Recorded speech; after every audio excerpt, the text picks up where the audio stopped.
Sometimes even the small stories will make the boating news, kind of like right here, where this 60-year-old gentleman was out just off of Pine Key sailing his 16-foot Hobie Cat when things got a little bit sideways and he couldn't get the ship righted. Fortunately for him, the Coast Guard was nearby searching for somebody else and actually wound up spotting this gentleman and pulling him out of the water. Some of our other stories might be a little bigger, but you know what? They all deserve some recognition, and way to go to the Coast Guard on this one. Welcome back, guys, to this week's episode of Boating News of the Week. Our first incident to make the boating news this week is going to be abandoning a ship, which is going to feature this Dutch cargo vessel in the Norwegian Sea, which was carrying several smaller boats from Germany to Norway after making a distress call this past Monday reporting a heavy list after stormy weather displaced some of its cargo. There were 12 crew members on board this vessel, which had to be evacuated in 2 separate shifts. The first 8 were actually airlifted off the vessel, and the last 4 actually had to ditch into the ocean and be rescued by a rescue swimmer due to increased seas. If you look at the center of the vessel here, you'll notice a green boat on the middle of the deck. A few hours later, these images will show that vessel is no longer there. Once this boat lost that vessel though, it began to right itself due to the loss of weight. This vessel was able a few days later to be towed in by salvagers and is now safely on shore. And all 12 of the crew members were recovered without injury. Our next incident to make the boating news this week is going to be a standoff between a boater and sheriffs on Richardson Bay.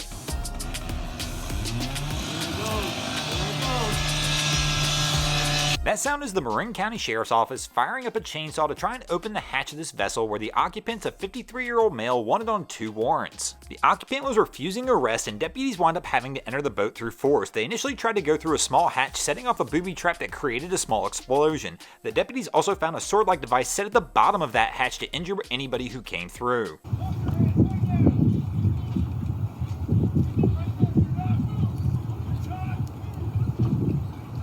After nearly a 4-hour standoff, deputies were able to eventually get the man removed from the vessel. Unfortunately, somehow the vessel caught on fire. It is believed at this time by the deputies that the man intentionally caught his own boat on fire. The primary warrant for the occupant of this vessel was actually from 3 weeks earlier, where he'd actually fired a flare gun at the harbor master as he tried to remove his vessel. This conflict was the 3rd arrest in recent weeks as authorities continue their campaign to remove derelict boats and marine debris from Richardson Bay. Our next incident to make the boating news this week is the story that keeps on giving, and that is the cargo vessel, the Evergreen, that famously last week wound up blocking the Suez Canal. Now, many of you probably thought the story was over since it's been freed, but the reality is the ship actually has not been freed yet.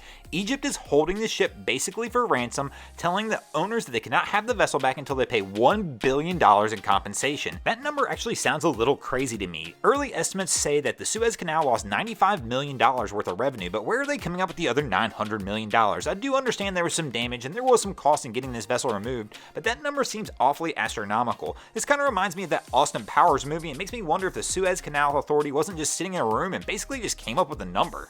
And we hold the world ransom for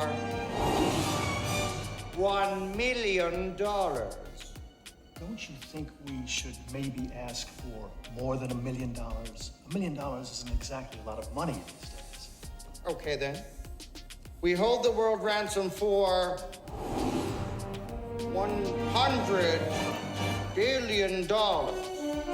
At this time, there's been no mention from the company whether they actually plan to pay Egypt, but this is going to be just the start. The Evergreen is absolutely going to face claims over losses related to perishable goods, supply chain disruptions, and of course the Suez Canal Authority for its loss of revenue. Our next incident to make the boating news this week is a very tragic reminder to not drink and boat.